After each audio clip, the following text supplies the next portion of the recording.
Late March, 1943. Kummersdorf Proving Ground, Brandenburg, Germany. The captured M4A1 Sherman rolled to a stop inside the Wehrmacht's primary testing facility, 25 kilometers south of Berlin. Stenciled across its hull in white paint were precise notations: armor, thickness measurements, angle calculations, technical annotations covering every surface. German engineers had already begun their assessment before the tank's tracks stopped turning. This Sherman, bearing the name War Daddy 2 painted on its turret, serial number USA 3067641, had been captured from Company G, 1st Armored Regiment, 1st Armored Division during the fighting at Sidi Bou Zid, Tunisia, in mid-February. The journey from North African sand to German testing grounds spanned 350 kilometers of rough terrain and a Mediterranean crossing. Every kilometer of that journey had revealed something German engineers were not prepared to accept. If you're enjoying this deep dive into the story, hit the subscribe button and let us know in the comments from where in the world you are watching from today. The final drives had not failed. For German tank designers accustomed to drive assemblies that broke down with predictable regularity, this single fact represented more than a technical curiosity. It represented an indictment of German engineering philosophy and a preview of the industrial catastrophe approaching from the west. The Panther tank, Germany's answer to the Soviet T-34 and centerpiece of their armored recovery strategy, was already in final production stages. Its final drives were expected to last 150 kilometers under ideal conditions before requiring replacement. The Sherman's final drives were designed to function for distances German engineers considered impossible. Spring arrived at Kummersdorf with the kind of weather that made automotive testing both necessary and unforgiving. Rain turned the proving ground tracks into mud that stressed every mechanical system. Temperature variations tested metal tolerances. The conditions approximated battlefield reality far better than dry summer testing ever could. German test engineers began their systematic evaluation with procedures refined through years of analyzing both German and captured equipment. They photographed every component from multiple angles. They measured clearances with precision instruments. They documented construction techniques using technical language that barely concealed their growing unease. The final drive assemblies drew immediate attention. These components, connecting the transmission output to the drive sprockets that turned the tracks, represented the most highly stressed elements in any tank's powertrain. Every turn, every shift in direction, every climb or descent multiplied forces through the final drive gears. Failures here immobilized tanks as effectively as enemy fire. German tanks used spur gears in their final drives. Straight-cut teeth meshing at right angles provided theoretical efficiency but concentrated stress on individual gear teeth. Under the massive torque loads generated by multi-ton combat vehicles, these teeth wore rapidly. Metal fatigue accumulated. Breakage occurred with dismaying frequency. The Sherman used herringbone-cut gears. The distinctive V-shaped tooth pattern, resembling the skeleton of a fish, distributed stress across multiple teeth simultaneously. As the gears rotated, forces spread through the entire width of the tooth rather than concentrating on single contact points.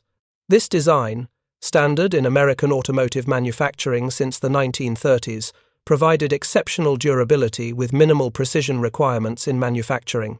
The German engineers recognized the superiority immediately. Their reports noted the design difference in language that struggled to remain technical while conveying profound concern. Herringbone gears required specific machine tools and manufacturing techniques. American industry possessed these capabilities in depth. German industry, focused on other priorities and constrained by resource shortages, had considered such gears too difficult to mass produce. The Americans manufactured them by the thousands. Testing protocols at Kummersdorf followed established patterns designed to stress every system to its breaking point. Engineers drove War Daddy 2 through obstacle courses replicating battlefield conditions. They monitored fuel consumption. They tracked engine temperatures. They recorded transmission behavior under varying loads.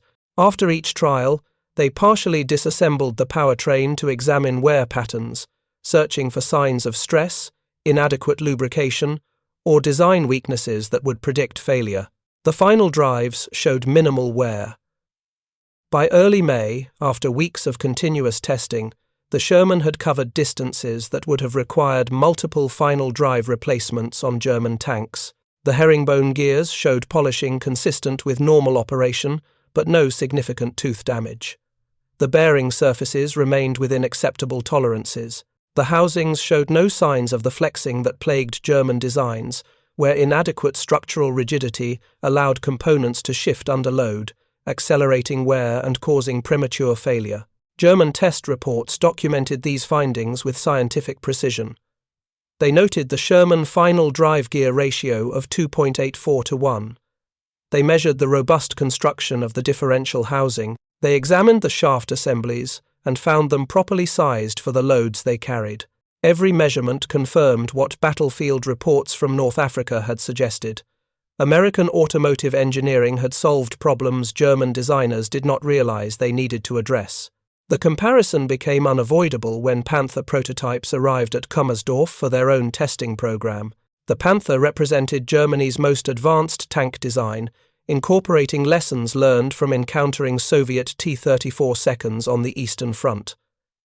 Its sloped armor, powerful gun, and impressive specifications promised battlefield superiority. German leadership invested enormous resources in Panther development, expecting it to restore armored dominance. The Panther's final drives represented a calculated compromise.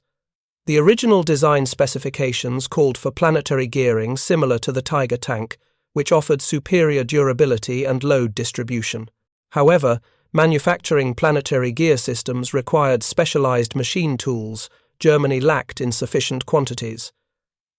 To enable mass production, designers substituted double spur gears.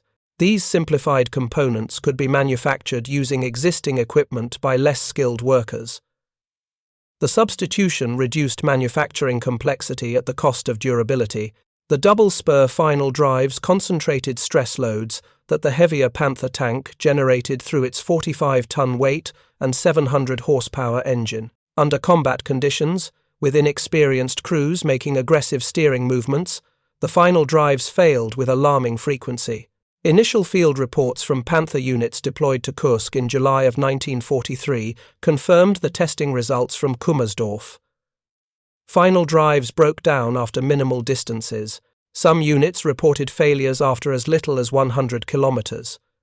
The housings flexed under combat loads, allowing gears to bind and strip teeth. Repairs required extensive disassembly of the driver's compartment and removal of the entire transmission assembly. Recovery vehicles struggled to tow disabled Panthers. In some cases, the recovery Panthers broke down while attempting towing operations. By contrast, Sherman, final drives, functioned reliably under conditions that destroyed German components. American tank crews could abuse their vehicles during combat maneuvers without worrying about catastrophic mechanical failures. The Sherman's design assumed that ordinary soldiers with basic automotive knowledge would operate these machines under the worst possible conditions. German designs assumed highly trained specialists would baby their equipment, an assumption battlefield reality consistently disproved. The psychological impact on German engineers testing at Kummersdorf manifested in their reports. Technical language gave way to phrases acknowledging American superiority in this critical area. They noted that Sherman final drives were crew serviceable, allowing replacement without major teardown. They observed that the robust construction tolerated operation by inexperienced crews. They calculated that Sherman powertrain durability exceeded German equivalents by multiples that made numerical comparison almost meaningless. One German report from a Panther unit on the Eastern Front, dated March of 1944, noted that 13 final drives were replaced in 30 Panthers during the first weeks of March alone. More failures occurred on the left side than the right due to driver habits during turning maneuvers. The bolts securing the main drive gear to its flange sheared off under stress. The compound intermediate gears fractured from fatigue due to low core strength in the materials used and the absence of case hardening at critical sections. These failures occurred despite continuous improvements to the Panther design. Engineers strengthened housings. They modified gear profiles. They improved materials where possible. None of these changes addressed the fundamental problem. The double-spur gear design could not withstand the stresses Panther operations generated. A post-war French military report published in 1947 provided devastating confirmation of the Panther's weakness. French forces captured numerous Panthers after the war and attempted to operate them under peacetime conditions with trained crews and full maintenance facilities. The report concluded, "The truly weak spot of the Panther is its final drive, which is of too weak a design and has an average fatigue life of only 150 kilometers. 150 kilometers. The distance a Sherman could cover without mechanical concern represented the absolute lifespan of Panther final drives, even under ideal conditions. In combat, with untrained crews, poor maintenance, and aggressive maneuvering, the failures came even sooner. The contrast extended beyond mere numbers. Sherman crews learned they could trust their vehicles. Aggressive driving did not result in mechanical breakdowns. Long-distance movements did not require stops for final drive inspection. The tank simply worked, day after day, mission after mission, with reliability that freed crews to focus on combat rather than mechanical preservation.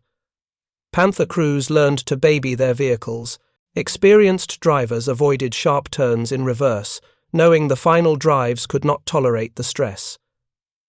They modulated throttle carefully during steering maneuvers. They limited operational distances. Even with these precautions, mechanical breakdowns remained common enough that units calculated final drive life expectancy into their operational planning. The German attempt to improve Panther final drives consumed engineering resources throughout the war. The Panther OSF-G, introduced in September of 1944, incorporated numerous modifications intended to increase durability. Engineers redesigned the final drive housing to reduce flexing. They modified gear tooth profiles. They improved bolting arrangements. These changes helped, but they could not overcome the fundamental inadequacy of the double-spur gear design under Panther's weight and power. Some Panthers, operated by exceptionally skilled drivers with immediate access to maintenance facilities, achieved impressive distances. German propaganda highlighted a Berger Panther recovery vehicle that covered 4,200 kilometers without engine change or transmission damage, including 1,000 kilometers spent towing another Panther. This exceptional performance required a senior mechanic as driver, constant access to workshop facilities for adjustments and oil changes, and operation away from combat stress.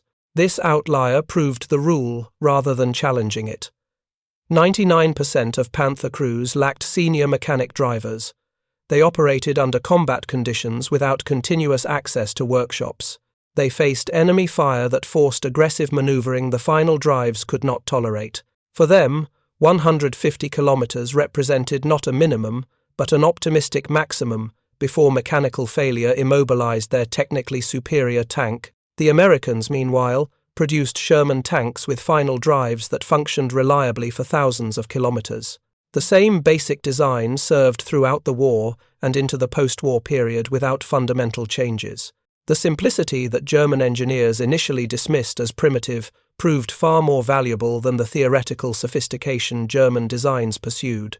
By June of 1943, when Reich Minister Albert Speer presided over an armaments conference at the Hillersleben artillery range, the implications had become clear to German leadership.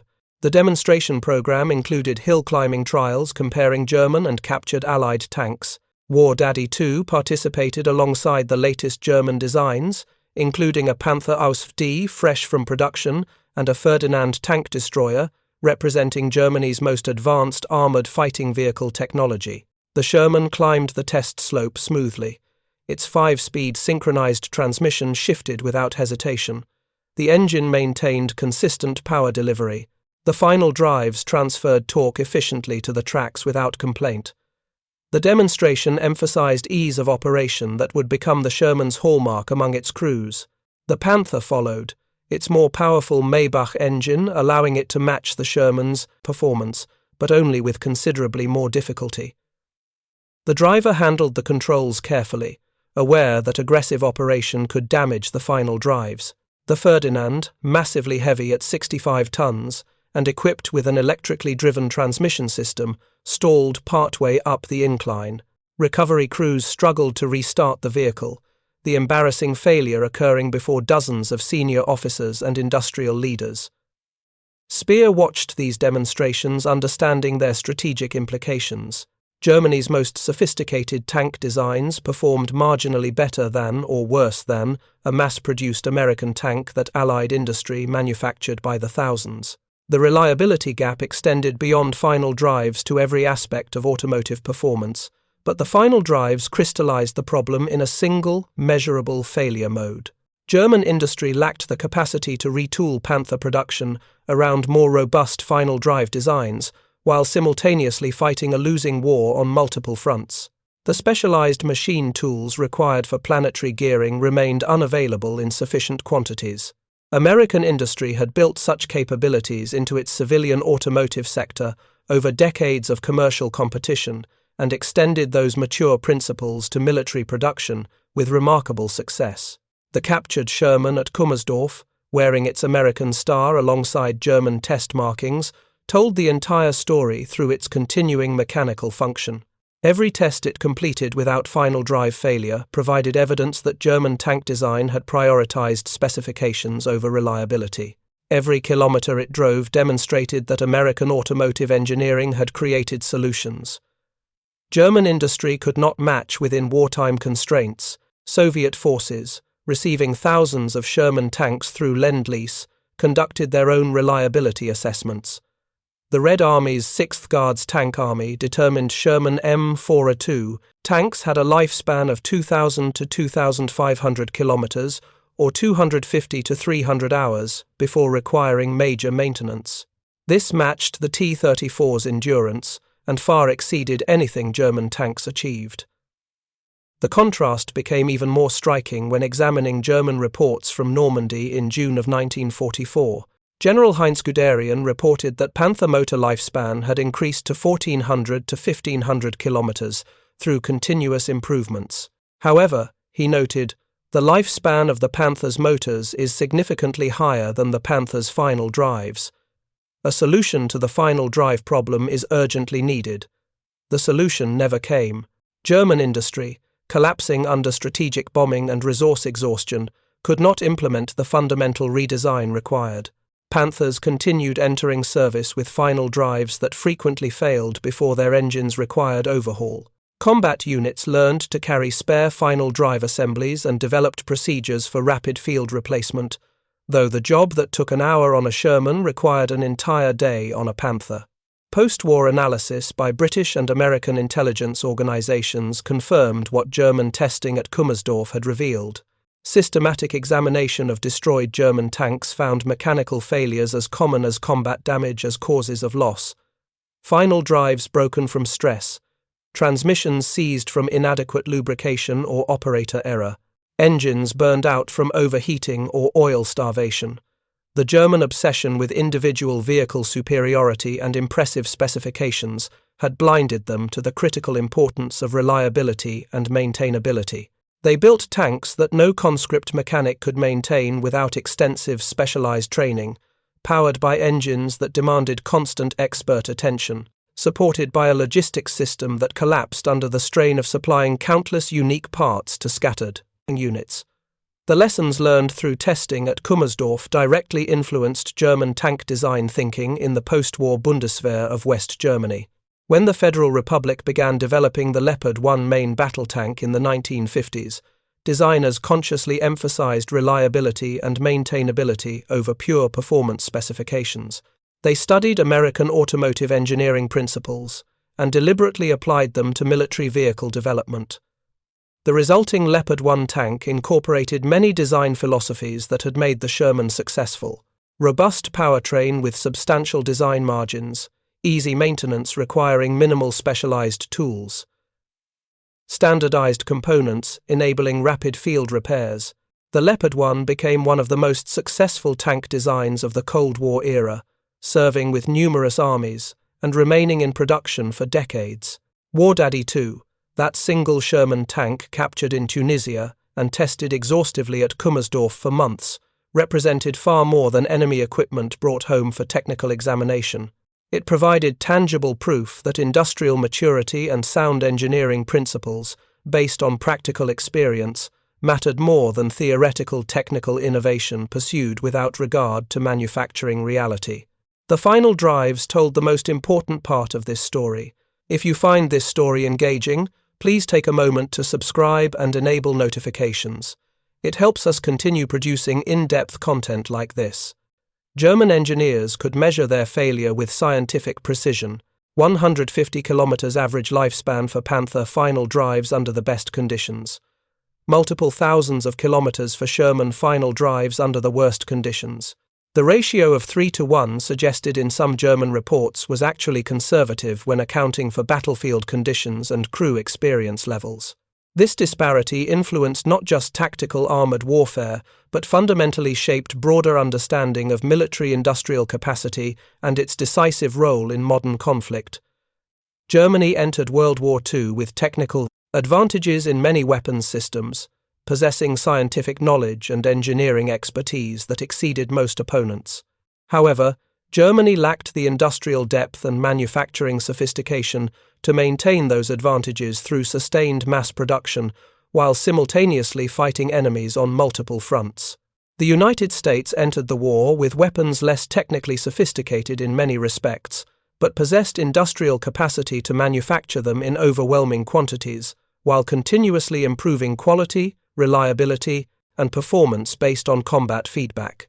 This industrial approach, perfectly exemplified by Sherman final drive design and production, proved far more effective than German technical sophistication applied to small-scale production.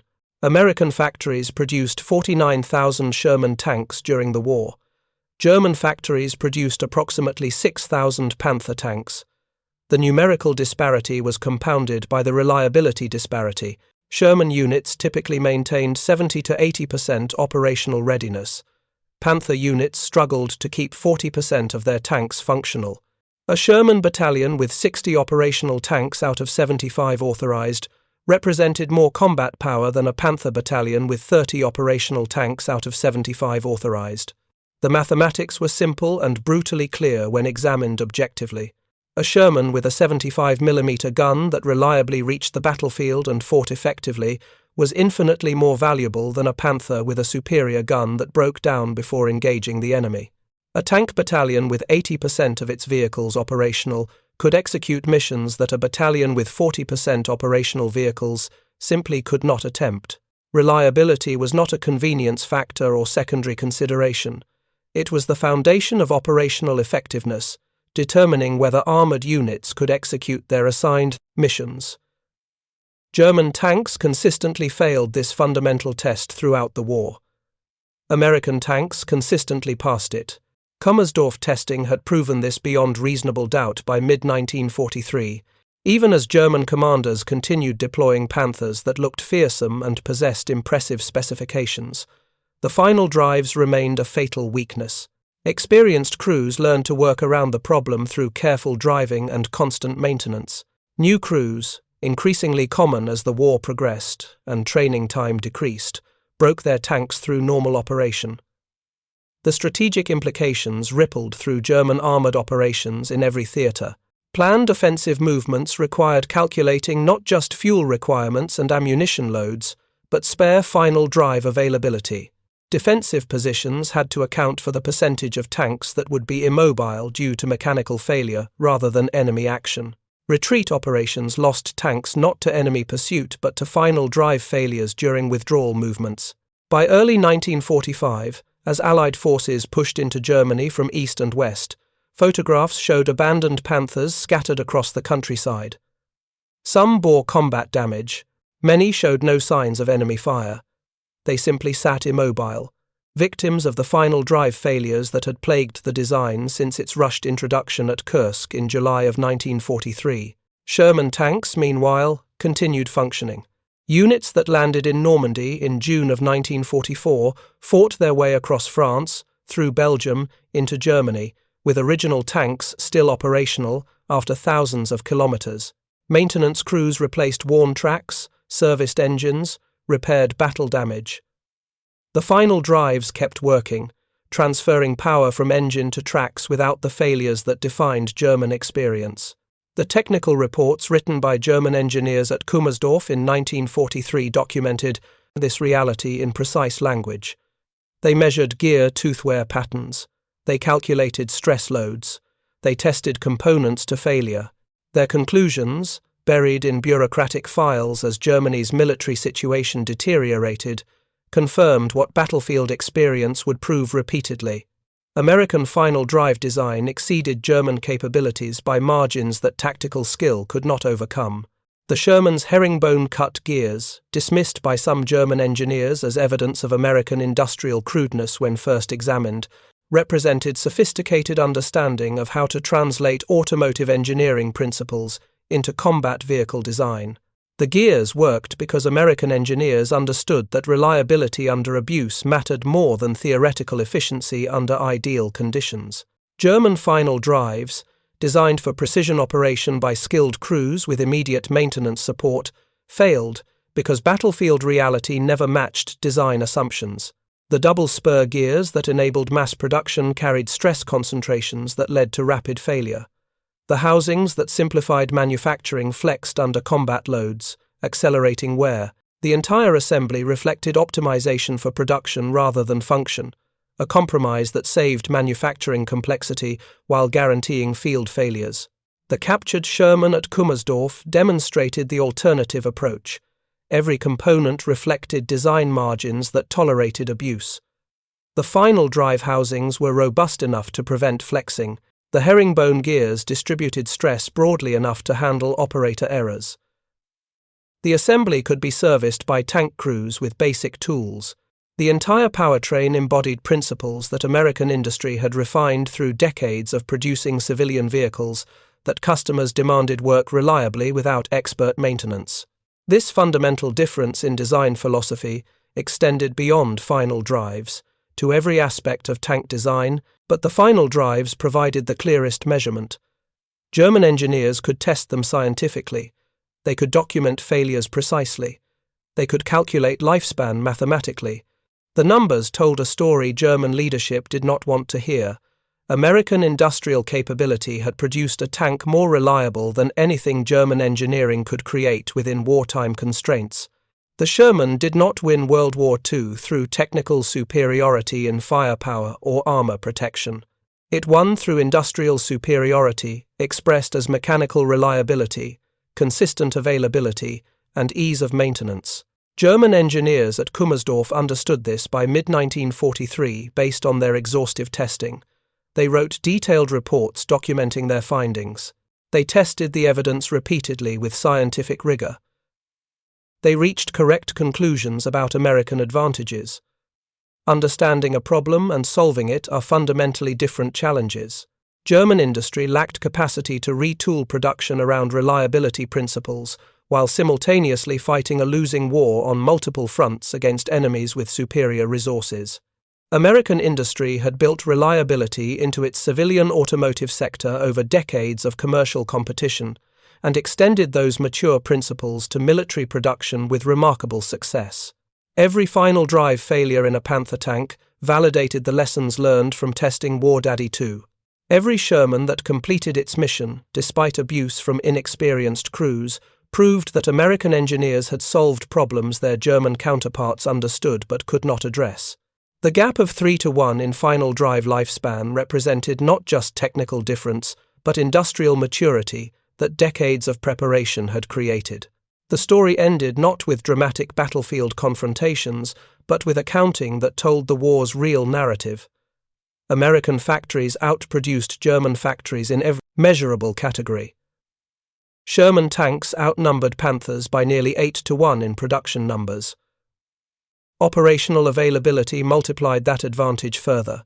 A Sherman force appeared on battlefields with numerical and reliability advantages that tactical excellence could not overcome. German tank designers pursued advanced specifications because they believed superior technology could overcome material disadvantages and numerical inferiority. They were wrong. American tank designers built reliable vehicles because they understood through hard experience that logistics, maintenance capability, and sustained operational availability determined victory in modern mechanized warfare.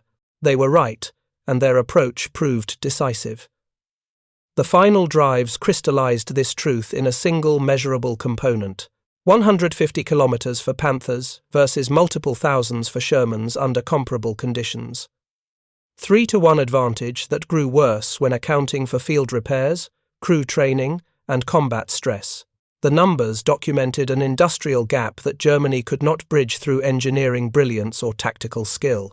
War Daddy 2 sat in the testing facilities at Kummersdorf, its final drives still functional after examinations that would have destroyed multiple Panther assemblies. The captured tank represented more than American manufacturing capability. It represented an entire industrial philosophy that prioritized function over sophistication, reliability over performance, proven solutions over theoretical advancement. German engineers examining those herringbone gears understood they were looking at their own defeat. Not the tactical defeat that might come in this battle or that campaign, but the strategic defeat that industrial capacity determined. American factories could produce tens of thousands of reliable tanks. German factories could produce thousands of technically impressive tanks that broke down before completing their timed missions.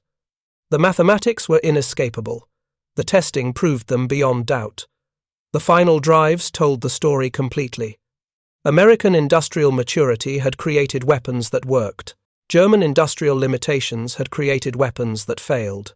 All the technical sophistication and engineering excellence Germany possessed could not compensate for the fundamental reliability gap that final drive comparison revealed. The human cost of this engineering failure extended beyond statistics. Every Panther crew that found themselves stranded behind enemy lines due to final drive failure faced capture or death. Every offensive that stalled because half the attacking tanks broke down mechanically resulted in objectives not achieved and opportunities lost. Every defensive position that collapsed because immobile Panthers could not retreat to new lines meant soldiers captured or killed. American tank crews, by contrast, developed confidence in their vehicles that enhanced combat effectiveness. They pushed their Shermans hard during attacks, knowing mechanical failure was unlikely. They executed long-distance movements without fear of breakdowns, leaving them vulnerable. They trusted that if their tank was damaged in combat, the powertrain would probably still function well enough to reach friendly lines for repairs. This psychological advantage multiplied tactical advantages. Sherman crews fought aggressively because they trusted their equipment. Panther crews fought cautiously because they did not. The difference in combat behavior stemming from reliability concerns alone shifted tactical outcomes in ways that gun caliber and armor thickness could not. The maintenance burden told another part of the story. American armored units devoted far less time and fewer personnel to powertrain maintenance than German units.